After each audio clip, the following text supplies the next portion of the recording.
అంటే ఎవరైనా నేర్చుకోవచ్చా వేదాలు? ఎవరైనా నేర్చుకోవచ్చు. ఏ కులం వారైనా ఎవరైనా నేర్చుకోవచ్చు. ఏ కులం వారైనా సిస్టమ్ అనేది ఏ కులం వారైనా వర్ణ సిస్టమ్ అనేది ఉందని చెప్తున్నా కదా. హిందూ ధర్మంలో పిచ్చి కొట్టిందా నీకేమన్నా? ఎప్పటి నుంచి చూస్తున్నా ఇదే టాపిక్. నువ్వు కూడా నేర్చుకోవచ్చు, నేను కూడా నేర్చుకోవచ్చు, అన్న వాళ్ళని ఎవరైనా నేర్చుకోవచ్చు. ఇక్కడ సనాతన ధర్మంలో వర్ణ సిస్టమ్ మాత్రమే ఉంది. పుట్టుకతో కాదు, వీళ్ళు తక్కువ వీళ్ళు ఎక్కువ అనేది లేదు హిందూ ధర్మంలో. ఎవరైనా శూద్రుడైనా సరే వేదాలు చదువుకోవచ్చు అని ఉందా? చెప్తున్నాయా మీ గ్రంథాలు? భార్గవి గారు వ్యాస స్మృతి 1వ అధ్యాయం 6వ శ్లోకం.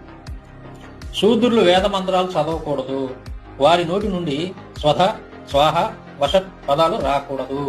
శూద్రుడు వేదాలు చదవకూడదు అని చెప్పి కరాఖండికి చెప్తున్నాయి మీ గ్రంథాలు. మరి మీరేంటి అబద్ధాలు చెప్తారు అక్కడ కూర్చొని? తర్వాత మహాభారతం అనుశాసన పర్వం 10వ అధ్యాయం 4వ శ్లోకంలో ఏముందో చూడండి. ఎవరు కూడా శూద్రుడికి చదువు చెప్పకూడదు. అలా ఉపదేశిస్తే ఆ ఉపాధ్యాయుడు పెద్ద తప్పు చేసినట్లే. అదేవిధంగా గౌతమ స్మృతిలో ఏముందో చూడండి ఒకసారి. శూద్రుడు చండాలుడు ఉన్న చోట వేదాలు చదవకూడదు.